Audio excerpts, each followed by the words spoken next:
ప్రార్థన అంటే ఏమిటి? ప్రార్థన అనేది కేవలం కొన్ని పదాల ఉచ్చారణ కాదు. అది సృష్టికర్త అయిన దేవునితో మనం చేసే సంభాషణ. సరళంగా చెప్పాలంటే, ఒక బిడ్డ తన తండ్రితో తన మనసులో ఉన్న విషయాలను పంచుకున్నట్లుగా మనం దేవునితో మాట్లాడటమే ప్రార్థన. దీని గురించి మరికొన్ని ముఖ్యమైన విషయాలు ఇక్కడ ఉన్నాయి. 1.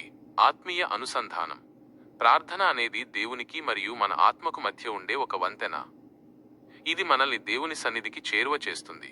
మనం ఎక్కడ ఉన్నా, ఏ పరిస్థితిలో ఉన్నా ప్రార్థన ద్వారా దేవునితో కనెక్ట్ అవ్వవచ్చు. 2. హృదయాన్ని వెలిబుచ్చడం. మన సంతోషాలు, బాధలు, భయాలు మరియు అవసరాలను దేవుని పాదాల చెంత ఉంచడమే ప్రార్థన. మనలోని ఆందోళనలను ఆయనకు అప్పగించి ఆయన ఇచ్చే శాంతిని పొందడానికి ఇది ఒక మార్గం. 3. దేవుని చిత్తాన్ని తెలుసుకోవడం. ప్రార్థన అంటే కేవలం మన కోరికలను అడగడమే కాదు, దేవుడు మన జీవితం గురించి ఏమనుకుంటున్నారో తెలుసుకోవడం కూడా. మన ఆలోచనలను ఆయన ఉద్దేశాలతో ఏకీకృతం చేయడానికి ప్రార్థన సహాయపడుతుంది. 4. కృతజ్ఞత తెలపడం. దేవుడు మన జీవితంలో చేసిన మేళ్లకు, ఆయన చూపిన కృపకు ధన్యవాదాలు తెలపడం ప్రార్థనలో ఒక ముఖ్యమైన భాగం. 5. శక్తిని పొందడం. మనం బలహీనంగా ఉన్నప్పుడు లేదా శోధనల్లో ఉన్నప్పుడు వాటిని జయించడానికి కావలసిన ఆత్మీయ బలాన్ని ప్రార్థన ద్వారా పొందుతాము. బైబిల్ ప్రకారం ప్రార్థన అనేది ఒక ఆజ్ఞ మాత్రమే కాదు, అది ఒక వరం. విరామము లేక ప్రార్థన చేయుడి అని వాక్యం చెబుతుంది. అంటే మన ప్రతి అడుగులోనూ దేవునిపై ఆధారపడటమే నిజమైన ప్రార్థన. ప్రార్థన ఎలా చేయాలి మరియు ప్రార్థనలో ఉండే రకాల గురించి వివరంగా ఇక్కడ తెలుసుకుందాం. ప్రార్థన ఎలా చేయాలి? How to pray. ప్రార్థన చేయడానికి ఎటువంటి కఠినమైన నియమాలు లేవు, కానీ యేసుక్రీస్తు తన శిష్యులకు నేర్పిన విధానం మరియు బైబిల్ ఆధారంగా ఒక క్రమ పద్ధతిని, ఏసిటిఎస్ పద్ధతి అని కూడా అంటారు, అనుసరించవచ్చు. 1. స్తుతించడం, ఆరాధన, అడోరేషన్. ప్రార్థనను దేవుని మహిమను స్తుతించడంతో ప్రారంభించండి. ఆయన ఎంత గొప్పవాడో, ఎంత శక్తిమంతుడో కొనియాడండి. ప్రార్థనా క్రమం మరియు ఉదాహరణలు. ప్రార్థనను దేవుణ్ణి కీర్తించడంతో ప్రారంభించండి. ఆయన ప్రేమను, పరిశుద్ధతను, శక్తిని వర్ణించండి. ఎలా ప్రారంభించాలి? సర్వోన్నతుడా, పరలోకమందున్న మా తండ్రి, ప్రేమగల యేసయ్యా, నమ్మకమైన దేవా అని సంబోధించండి. ఏం చెప్పాలి? ప్రభువా, ఆరాధనకు, స్తుతికి మీరు మాత్రమే అర్హులు. మీ నామం పరిశుద్ధమైనది, శక్తివంతమైనది. మీ ప్రేమ, కరుణ గొప్పది. మీ మహిమను బట్టి మీకు స్తుతులు చెల్లిస్తున్నాను. 2. పాపము ఒప్పుకోలు, కన్ఫెషన్. మన మనస్సులో ఉన్న తప్పులను, పాపాలను లేదా లోపాలను దేవుని ముందు నిజాయితీగా ఒప్పుకోండి. ఆయన క్షమాపణ కోరండి. మీరు చేసిన తప్పులను ఆలోచనల్లో, మాటల్లో, క్రియల్లో దేవుని ముందు నిజాయితీగా అంగీకరించండి. ఏం చెప్పాలి? ప్రభువా, ఈ రోజు నేను చేసిన లేదా మాట్లాడిన, ఆలోచించిన పొరపాట్లను, పాపాలను క్షమించండి. నా హృదయాన్ని, నా జీవితాన్ని మీ రక్తం ద్వారా కడిగి శుద్ధి చేయండి. పరిశుద్ధాత్మతో నన్ను నింపి మరలా పాపం చేయకుండా నన్ను కాపాడండి. 3. కృతజ్ఞతాస్తుతులు, థ్యాంక్స్ గివింగ్. దేవుడు మీ జీవితంలో చేసిన మేళ్లకు, మీకు ఇచ్చిన ఆరోగ్యం, కుటుంబం మరియు ప్రతి ఆశీర్వాదానికి కృతజ్ఞతలు చెప్పండి. మీరు అనుభవిస్తున్న ప్రతి దీవెనను గుర్తించి దేవునికి కృతజ్ఞతలు చెప్పండి. ఏం చెప్పాలి? మాకు రక్షణను, నిత్య జీవాన్ని ఇచ్చినందుకు వందనాలు. ఈ రోజు మీరు మాకు అనుగ్రహించిన ఆరోగ్యం, ఆహారం, కుటుంబం, ఉద్యోగం లేదా వ్యాపారం కొరకు మీకు కృతజ్ఞతలు. మీరు నిన్నటి రోజు మాకు ఇచ్చిన కాపుదల, ప్రేమ కొరకు మీకు వందనాలు. 4. విన్నపాలు, అభ్యర్థనలు, సప్లికేషన్. మీ అవసరాలను మరియు ఇతరుల అవసరాలను దేవునికి తెలియజేయండి.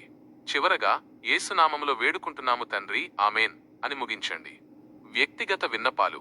ప్రభువా, ఈ రోజు నా పనులన్నిటిలో నాకు సహాయం చేయండి. సరైన నిర్ణయాలు తీసుకునే జ్ఞానాన్ని, ధైర్యాన్ని నాకు ఇవ్వండి. నా ఆర్థిక అవసరాలను తీర్చండి. ఇతరుల కోసం విజ్ఞాపన, ఇంటర్సెషన్. నా కుటుంబాన్ని, నా స్నేహితులను, నా సంఘాన్ని, మా దేశాన్ని దీవించండి. అనారోగ్యంతో బాధపడుతున్న వారికి మీ స్వస్థతను దయచేయండి. కష్టాల్లో ఉన్నవారికి మార్గం చూపించండి. ఎలా ముగించాలి? నా జీవితంలో మీ చిత్తం మాత్రమే నెరవేరునుగాక. ఈ ప్రార్థన అంతటినీ మా రక్షకుడైన యేసుక్రీస్తు శక్తిగల నామములో నమ్మి వేడుకుంటున్నాము, ఆమేన్. గుర్తుంచుకోవలసిన ముఖ్య అంశాలు. స్థలం: ఎక్కడైనా ప్రార్థించవచ్చు. ఇంట్లో, చర్చిలో, పనిలో. నిలబడడం, మోకరిల్లడం మీ సౌలభ్యాన్ని బట్టి నిలబడవచ్చు. కూర్చోవచ్చు లేదా మోకరిల్లవచ్చు. నిజాయితీ. మీరు చెప్పే మాటల కంటే మీ హృదయంలోని నిజాయితీ దేవునికి ముఖ్యం. మీ భావాలను, బాధలను, సంతోషాలను దాచకుండా ఆయనతో మాట్లాడండి. ప్రార్థనలో మనం అడగగలిగే విషయాలను ప్రధానంగా 2 భాగాలుగా విభజించవచ్చు. 1. దైవిక విషయాలు, స్పిరిచువల్, మరియు 2. భౌతిక విషయాలు, ఫిజికల్, టెంపొరల్. ప్రార్థనలో ముఖ్యంగా అడగవలసినవి. Key requests in prayer. ఈ దైవిక మరియు ఆత్మీయ విషయాలు, స్పిరిచువల్ రిక్వెస్ట్స్. ఈ విషయాలు దేవుని మహిమకు, మన ఆత్మ అభివృద్ధికి సంబంధించినవి. వీటిని ప్రార్థించడం అత్యంత ముఖ్యం. అంశం: పాపక్షమాపణ. ఏమడగాలి? మన పాపాలను, తప్పులను ఒప్పుకుని యేసు రక్తం ద్వారా క్షమాపణ అడగాలి.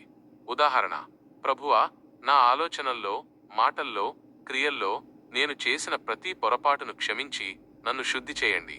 అంశం: పరిశుద్ధాత్మ నింపుదల. ఏమి అడగాలి?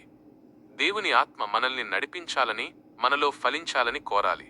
ఉదాహరణ: నాకు తెలివి, వివేకం, శక్తి లభించేలా మీ పరిశుద్ధాత్మ నన్ను నింపండి, నడిపించండి. అంశం: దేవుని చిత్తం. ఏమి అడగాలి? మన జీవితంలో మన ఇష్టాలు కాకుండా దేవుని సంకల్పం నెరవేరాలని అడగాలి. ఉదాహరణ: నా జీవితంలో, నా కుటుంబంలో నేను చేసే ప్రతి పనిలో మీ చిత్తం మాత్రమే నెరవేరుగాక. అంశం: శోధనల నుండి విముక్తి. ఏమి అడగాలి? సాతాను చేసే ప్రతి శోధనను, దుష్ట ఆలోచనలను జయించే బలం కోసం ప్రార్థించాలి. ఉదాహరణ: మమ్మల్ని శోధనలోకి తేకండి, దుష్టుడి నుండి మమ్మల్ని రక్షించండి. అంశం: బైబిల్ జ్ఞానం. ఏమి అడగాలి? దేవుని వాక్యాన్ని అర్థం చేసుకునే జ్ఞానం, దాని ప్రకారం జీవించే బలం కోసం అడగాలి. ఉదాహరణ: మీ వాక్యం నా హృదయంలో స్థిరపరచబడి దానికి విధేయత చూపడానికి నాకు సహాయం చేయండి.